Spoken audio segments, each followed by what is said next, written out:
So the best phaser pedal of all time is back. Which one? You'll see.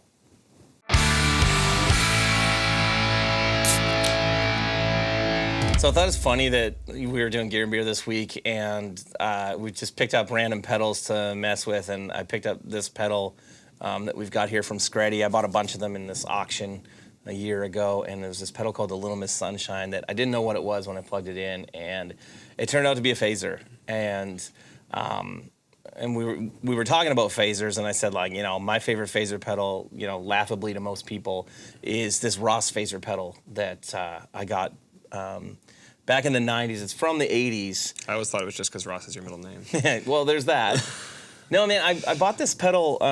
It's this Ross phaser pedal here, right? So I bought this pedal back in, like, I want to say it would have been like 96, maybe 97, somewhere around there. I worked in a small music store in my hometown of like 3,000 people, and no one would buy this pedal. We had it for sale in the shop. It was the owner's. Oh, you worked at the shop? Yeah, and Nice. we had it for sale in the shop for like a year. And it was only $30 back in the 90s, and no one would buy it. So then it was like, I don't know if it was Boxing Week sale or what it was, but it was in and around Christmas. And the owner was like, just mark it down to like $5 and get rid of it because nobody wants it. And I was like, well, I'll buy it for $5. Yeah, hard to beat. So I bought this pedal, and honestly, any recording that I've ever done that that uses phaser, which back in the day, my band, I actually used phaser, is this Ross pedal. And I think it's superior to every phaser that I've ever played. And I don't know if it's specifically this one, because this is the only Ross phaser I've ever played. Right. I had heard about them. I'd never really tried one before this one. You know, I'd always just stuck to like the classic Phase 90 or the Phase 45 or whatever. Yeah. And trying it, I definitely see why you liked it. Like, it had a very specific sound. Not to mention it's really well built. It has a very unique aesthetic to it as well. Yeah. Yeah, I think it looks cool. Yeah. I stupidly sold it when I bought the, what was it called? The Boss Phase Shifter. The green one. Yeah, because I thought it would be cooler, and it was a dumb decision, but sold it to one of my guitar students at the time, and then luckily, he probably about like 5 years ago, he sold it back to me. You've had that happen so many times with gear. Yeah, I've gotten very lucky that way. Yeah, for sure. But, you know, and then lo and behold, I'm on the old interwebs, and I see that Josh Scott has... The man. Yeah, the most genius pedal designer and pedal company. I was think going to say just everything he does is so well thought out and so JHS smart. makes killer stuff, and they're great marketers. Anyway, Josh resurrected Ross pedals this week, and you know, originally there was 4 Ross pedals. There was a chorus, there was a distortion, there was the phaser, and then there was the compressor.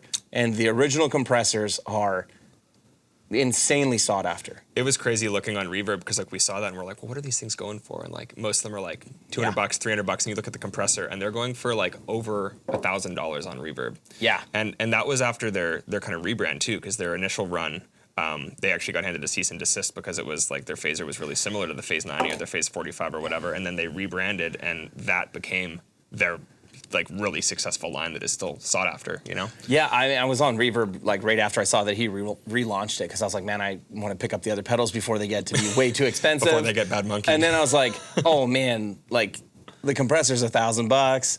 You know, the distortion's not bad. It's still like $200 or something like that. But I played the distortion like a long time ago. I played it when I was in Nashville at this pedal dealer because I was like, well, the phaser's awesome, so let's see how the distortion is. And it's cool. It reminds me of like a Boss SD1, so it wasn't something that I was like, I need that. Yeah. Right? Standard. I feel like there's something about that era, though, of modular effects, like the Ross, like the choruses and the phasers. Like there's something about that era of what they were using to achieve those sounds that just has the sound, you know? Well, and now I want to try the new version of the distortion because, you know, when I tried that, I also wasn't a big fan of like SD1 type pedals. Right. And I'm not saying that the Ross is exactly an SD1 or anything, but it was in that vein. Yeah. And I feel like, you know, recently I've tried the SD1 again, and I'm like, actually, this pedal's really good if You're old now. if you know how to die. I know. Yes, that's also very true. So yeah, like kudos to Josh Scott for resurrecting a phenomenal brand. That has a Like, ton of history that we didn't know about. just cool ass vibe too, right? Like this pedal looks phenomenal. It's built like a tank. It sounds fantastic. I haven't tried the compressor because I don't use compressors, but everybody's favorite compressor around the shop here is kind of unanimously the Keeley 4-knob. Yep. And we found out today that the Keeley is based off of the Ross compressor. Yep. So, I mean, I definitely think it's something that we're going to have to pick up. Also Absolutely. cool that, like, I didn't know that, you know, that Bud Ross started custom amps. Yeah. And that, like, they've launched a new pedal that's the fuzz pedal that is based off of the transistor distortion circuit from one of the custom amps. So it's something that didn't exist before. The old tuck and roll amps. Yeah. Yeah. Yeah, the ones that look like the Michelin Man that... I always thought they looked stupid. They look cozy. No offense. I'm like, No. I never want to. I'd see them in pawn shops all the time, and I'm like, nah. They look good in my living room. Yeah, it's not a real thing. Yeah. But apparently it is. I had no idea that like CCR used them or Fogerty used them or anything like that. He was. There's. I think that was one of the big things is he used one at like Woodstock back in the day, and that was like one of the bigger like public appearances of them. Yeah. Yeah, for sure.